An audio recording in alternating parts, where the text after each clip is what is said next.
Welcome to the Financial Flossing podcast with Ross Brannan, guiding dental professionals to a brighter future. Ross Brannan is a financial advisor who knows it's not just about your teeth. He helps dental practice owners protect and maximize today's cash flow to plan for tomorrow's cash needs. Find him at rossbrannan.com. On the show, he brings together experts to help dental professionals looking to make smart money decisions to grow their income, turn their retirement goals into reality, and improve their lives. And now, here's your host, Ross Brannan. Welcome to the show. My guest today is Eric Swarvar. Eric is an expert on dental startups with over 20 years of experience in the dental space. He has worked on projects assisting clients in starting, updating, and modernizing, transitioning, and purchasing dental practices. Eric, welcome to the show. Thanks, Ross. Good to see you. All right, so let's kind of jump right in here. You've got this thing called the 2-hour dental startup, which people are like, what the heck? How do you start a dental practice in 2 hours? And it's a seminar where you lay out the process of opening a successful dental practice. Let's start first. And let me ask you, how many startups are unsuccessful? You know, it's first you got to define the terms of success. And I think that's just generally the biggest misnomer in the dental industry. If you look at the Small Business Association, they rate a dental practice at a 98% success rate with actually less than a 2% failure rate. And so you need to define what your terms of success are, because there are plenty of dental practices on the market that are mediocre, that might be breaking even after 5 years. And so I think you really need to understand what your goals are when you are starting a dental practice. No, that's really good. I was talking to someone recently, and they were talking about wanting to reduce their body fat percentage to a certain level. They were saying they want to get down here. I said, well, you need to go get your body fat tested. And they didn't want to do that basically because they were insecure, didn't want to know where they were at. And they were being a little bit dramatic about it because they're not overweight or anything. But they didn't want to, I was like, you have to know where you're at to measure your progress. And I think it's a really good point. What you're saying right there is you have to have a standard. Do you want to basically be, barely making money? I've talked to practice owners who literally are making no money whatsoever. They're dying. And I'm like, how is this happening when I know practice owners who are making millions of dollars a year? And it all comes down to knowing how to run a business, but also setting yourself up for success. So let's talk a little bit about this 2-hour dental startup and what it is. Sure, absolutely. So it started from the fact that there is another dental seminar out there that's an outstanding seminar that teaches doctors not just really how to get started, but it teaches them the full process of it, who you need to use as your contractor, how you need to design your operatory, how you need to design your office, what systems you need in place. And dentists were paying an absorbent amount of money for great information, but what they really realize is they don't even know where to get started.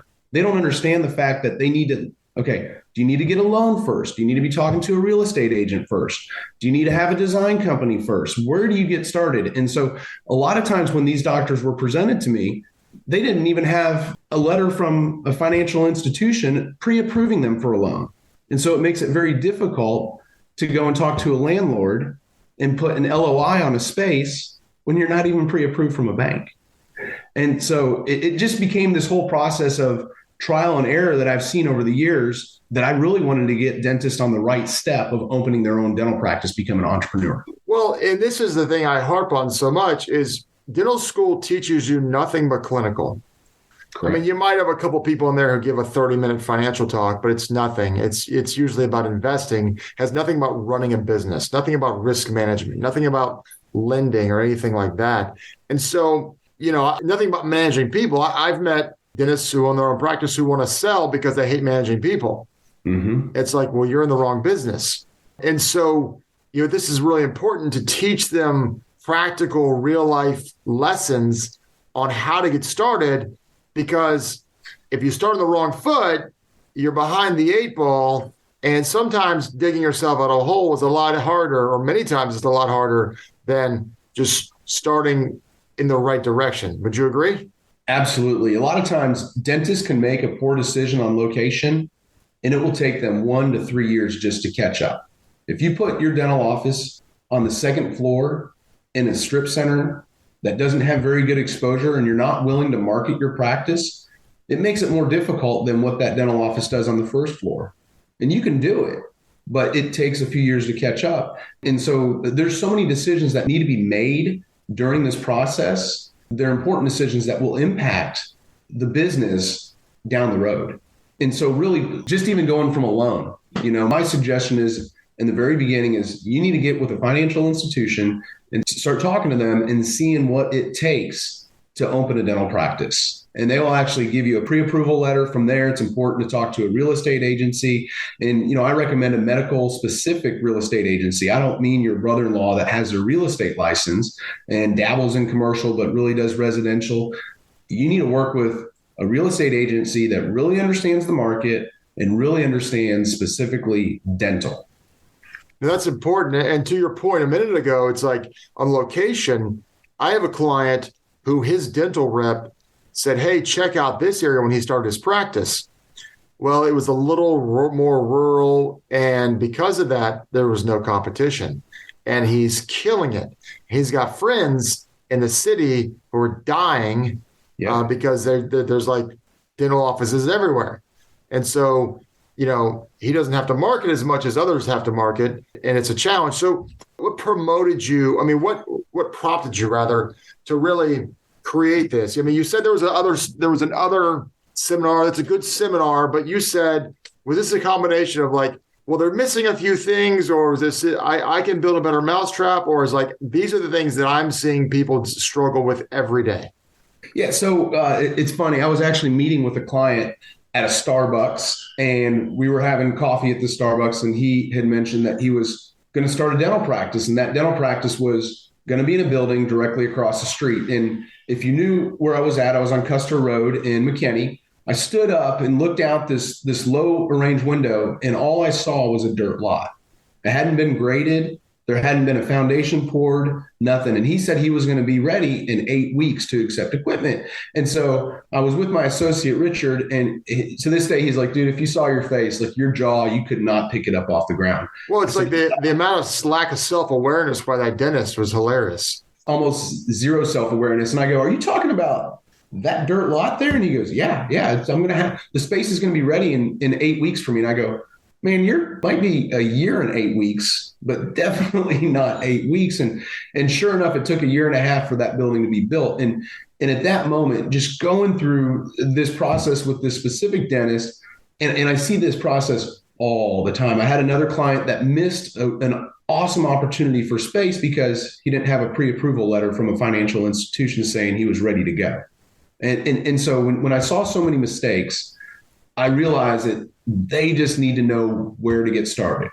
I actually want to go back to a point you had made. You said you had a client that opened up in a rural area. So during this process, I actually identified there's only 2 dental practices left. And I go over this in the very beginning of my seminars.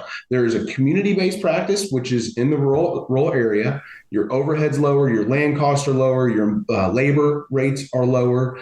You have more loyalty from your labor. And so, the opportunity to compete in an environment like that is so much better than what I call a market-driven dental practice, which is you need to set aside between 10 and 15% of your revenue to really have great marketing for your first couple of years. And then after that, it's going to be probably 8 to 10% because you have to outmarket the 10 dentists that are within probably a mile and a half of you.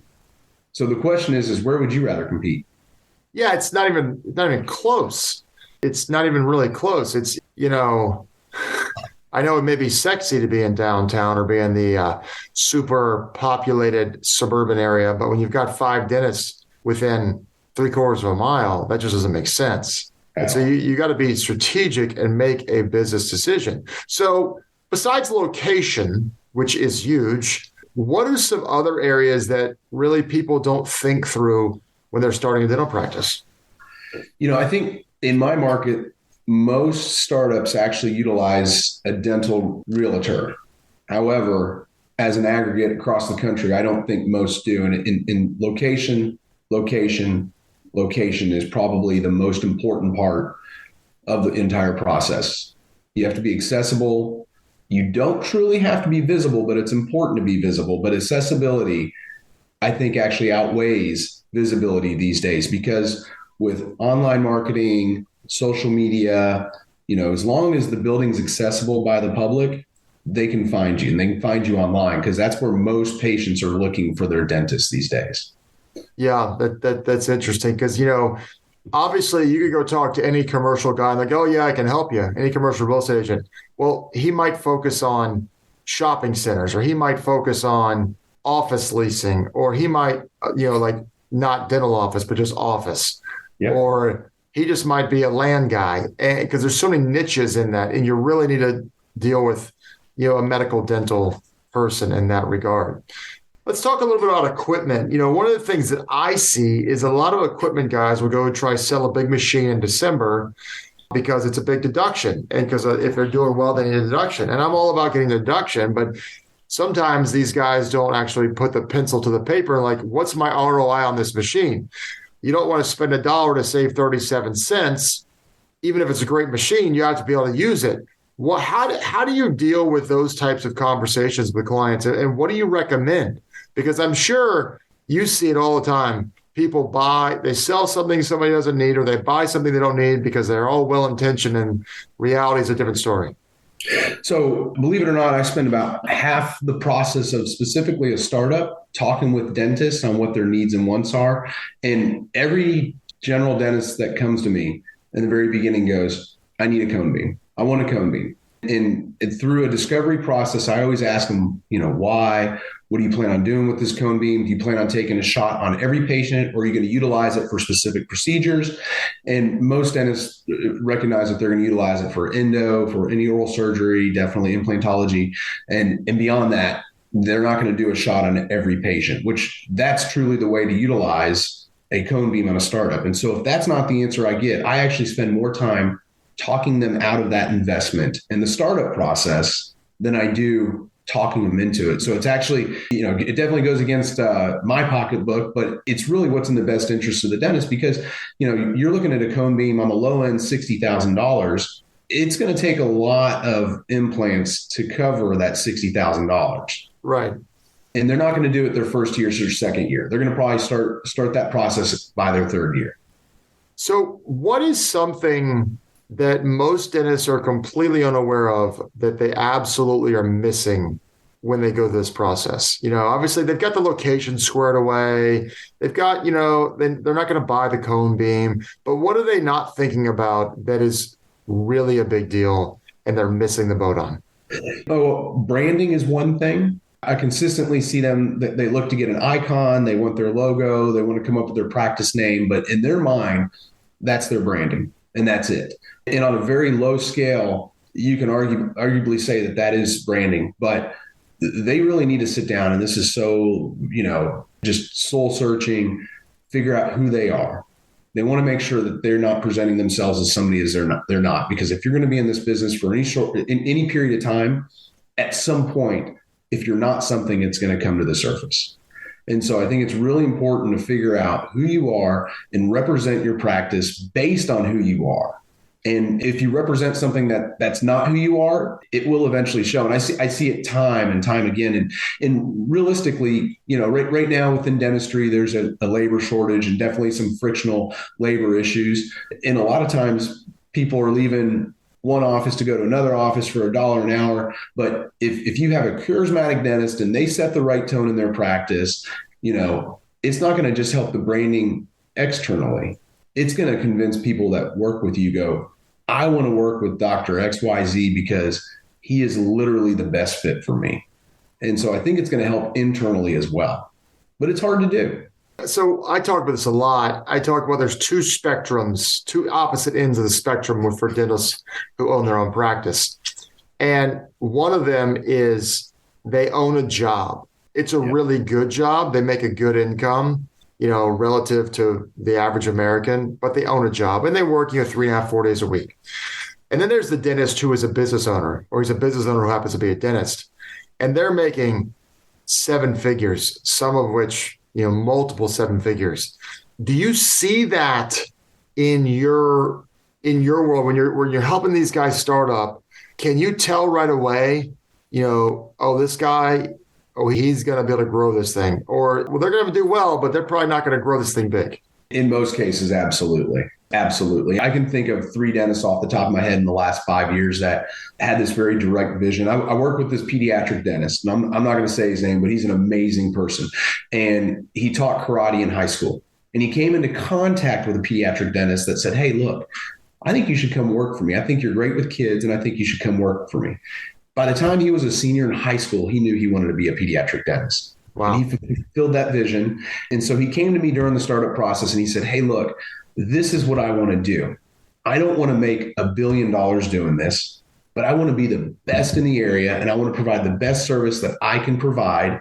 And I want to treat people. I don't want to treat mouths. It just so happens that I'm working in mouths, but I want to treat people. And that was his vision. And due to his intensity and the way he explained it to me, I was like, this guy's got it. This guy. And so now fast forward, it's almost, I think it's been 3 years now, maybe 4. He's killing it. And he's busting at the seams at his space now in a competitive market. He's in an extremely competitive market, but he created a demand for himself. And I think like when you look at this, you can look at the simplicity of economics. There's supply and demand. You can supply dentistry to a certain community and you're going to survive and, eke out a job for yourself. Or if you go into a community, you can create demand for yourself. And that's what I think accelerates these practices that do extremely well. Yeah, it's just really amazing what people are doing. Now, obviously, that's nothing to take away for anyone who owns a job. Correct. Now, saying you own a job, some people might not like that. It could be, but it's whatever you want. If you're happy doing that, and that's what I might almost call more of a lifestyle practice, if you will, that's great. I have plenty of people like that. The challenge is when inflation becomes an issue, when insurance payouts keep going down, it's going to squeeze you. And along those lines, let's talk a little bit about insurance versus fee for service. Do you have a lot of clients who are on both sides of that? So I have some pre-existing clients that I've worked with for 15 years that are fee for service. Right. I have a few offices that have done a startup as fee for service, and they've done well. But it's definitely, your marketing efforts have to be top notch. When that patient comes in the door, the individual at the front needs to be smiling. You need to have cold water in the refrigerator. You need to greet them immediately. It has to be an exceptional level of service in order in the DFW market in order to provide that. If you're in a rural market, you can be 100% fee for service because you're pulling from all other communities, and it's like an oligopoly. There's only like 2 or 3 dentists in that market. And so, from that standpoint, you can provide whatever service you want and charge whatever you want because there's not a lot of competition in that market. Is there a mindset issue on the fee for service? I've heard people say, well, my patients, they're not that demographic, they couldn't afford fee for service. Is that a legitimate thing, or is that a mindset issue? It really depends on what market you're in. Just like I kind of stated before, if you're in a heavily competitive market, it benefits you to be in network with a PPO. If you're not in a competitive market, and this is all like for a sense of immediacy in the short run. If you're not in a competitive market, then it definitely benefits you to be a fee for service. One thing that dentists need to be very conscious of is what's called shared agreements. And so, you can see these large companies that have popped up that are umbrella companies that get you a network with several insurance companies. That is generally a better option than being in network with 10 different companies with 10 different insurance companies because they do what's called shared agreements. So if you're on one plan and then you're on another plan and they recognize each other as shared agreements, your major plan will pay out the lesser amount because of that. And that's what's really, really killing a lot of these dentists is shared agreements. So if I was a fresh dental school grad, well, actually, let me step back. Do you recommend starting a practice on your own right out of dental school, or do you recommend being an associate for a year or two first? So 20 years ago, it used to be right out of school. Nowadays, you might have one graduating student start their own dental practice. And so is that because they have the guts, or is that just because it's smarter to go work for somebody else first? A lot of them like to, it's funny that you asked this. So I met with a dentist yesterday, and he was like, man, COVID has screwed up dental school. He goes, I have this girl, she's a D4. I'm interviewing her as an associate, and she hasn't done one root canal on a live patient, and she's going to graduate. He goes, when I was in dental school, he goes, by the time I graduated, I probably had 25 under my belt. Wow. And so his concern is, he was like, hey, I think you need to go either AGD, which is a graduate program, or I think you need to go work 2 years, and then I'll look at hiring you as an associate. And this is a private practice. This isn't a DSO. And so it really depends on the individual skill set and their confidence level. If they're confident in their skills, by all means, go into private practice. I work with this guy that he's pretty young. He's young 30s. He's been in private practice for about 5 years. Recently sold his practice and bought a more successful practice.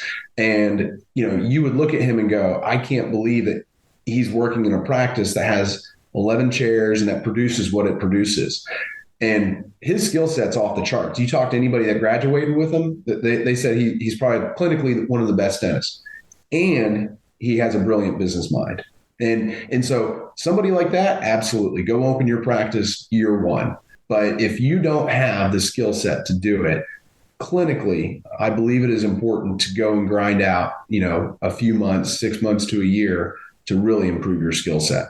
So if I was a brand new dental school graduate and I was going to start a practice, what are the 3 steps that I need to make sure I do, to give myself a chance at success? Brand new dental student graduate looking to open a practice, 3 steps. Number 1 is make sure when you're in dental school, you are paying attention and clinically you're ready to go. And it's important. I recommend this to anybody that's going to start a business. It doesn't have to be a dentist. Get a mentor. Find a mentor in business and work with them and ask them to be your mentor. Don't just make it like a monthly phone call, and then after 6 months they realize, oh, I'm mentoring this kid. No, literally ask an individual that you respect that has paved the way before to be your mentor, and have a start period and a stop period. I think it's important when you do have a mentor that you're rotating mentors. You don't have the same mentor through your entire career, because then you're just kind of getting the survey of one. Number 2, if you're a dentist, of course, have a clinical mentor. Find somebody that's maybe 5 to 8 years older that has been out 5 to 8 years longer. They've seen a little bit more than you. And so try to set up a Zoom with them once a month. Technology is amazing. Set up a Zoom with them and review a few cases that were tough and review a few that were easy. Because for every failure, you also need a few wins too. And so I think it's important to have a mentor during that process. And then, of course, number 3, educate yourself. The most important thing you can do and the best investment you can do in business is educate yourself in business. And so either take some courses on that, take some accelerated courses on that. There's a plethora of information available. Just make sure that you're filtering out bad information from good information. So you're in the Dallas-Fort Worth area. So if there's a dentist listening and they're in the DFW area, they need to be calling you. But if I live in, Chicago, Illinois, or Denver, Colorado, or Atlanta, and I can't have you as my dental rep, but I can call you, and we'll get to your contact information in a second. What do they need to look for in a dental supply rep that they know they're working with the right guy? Yeah, great question. So one thing that I do is I actually sell goop and goo. I sell supplies, and I work with an associate that sells nothing but equipment. And one thing that I did early on in my career is I wanted to understand equipment. I wanted to understand it because what I did before, I worked for a manufacturer that worked with retail reps like me. And I worked with this gentleman in West Texas. His name was Dan Hatch, and he was an amazing supply guy. But when it came to equipment, he was even better. And the reason why he was better is because that's number 1, what he sold. And I asked him one time, I said, why are you so involved in that process? And he said, you know what? Because when it's all said and done and the sale is closed, the equipment rep is down the street, and I'm the guy that's seeing that doctor every 2 to 3 weeks. And so I have to take ownership in it. And so I took that pretty seriously early on in my career. And so it's the same thing. The most important thing a dentist can do is don't contact the equipment rep first. Find a supply rep that you want a long-term relationship with and contact them first. And then work through them to make a contact with an equipment rep and work through the equipment section that way. So how can people get in touch with you if they have questions, if they want to learn more about the 2-Hour Dental Startup, or they just want to pick your brain and everything? Yeah, you bet. So, I take phone calls all over the United States. I'll answer any question. Two things. You can either contact me via email, which is eswarvar@gmail.com. And I also wrote a book. I wrote a book that's available on Amazon. But if you, hit me up on email, I will send you a copy of that book free of charge. And what's the book called? It's just called The Dental Startup. So, I did it based on optimizing for searches. Anybody that types in a book that says book dental startup, it comes up. And you take calls. You want to give your phone number out? Absolutely. It's 817-808-5568. Definitely give me a call and I'll answer just about any question you've got. One more time, just in case. 817-808-5568. Well, Eric, I really appreciate your time today. This has been a very insightful conversation. A lot of things, a lot of nuggets of wisdom that a lot of people don't hear. So thank you so much for your time. Ross, I appreciate you. Have a good day. You've been listening to the Financial Flossing Podcast with Ross Brannan. This has been another episode of Financial Flossing with Ross Brannan, guiding dental professionals to a brighter future. If you liked what you heard, consider subscribing wherever you listen to podcasts. For more on Ross Brannan, visit rossbrannan.com. This podcast is for informational purposes only. Guest speakers and their firms are not affiliated with or endorsed by PAS, Guardian, or North Florida Financial, and opinions stated are their own. External sites and materials are provided for your convenience in locating related information and services. Guardian, its subsidiaries, agents, and employees expressly disclaim any responsibility for and do not maintain, control, recommend, or endorse third-party sites, organizations, products, or services, and make no representation as to the completeness, suitability, or quality thereof. Ross is a registered representative and financial advisor of Park Avenue Securities, LLC, PAS, OSJ 3664 Coolidge Court, Tallahassee, Florida 32311, 850-562-9075. Security products and advisory services offered through PAS, member FINRA, SIPC. Financial representative of the Guardian Life Insurance Company of America. Guardian, New York, New York. PAS is a wholly owned subsidiary of Guardian. North Florida Financial is not an affiliate or subsidiary of PAS or Guardian. Arkansas Insurance License Number 16139032. California Insurance License Number 0L10073 2022-146162. Expires 1024.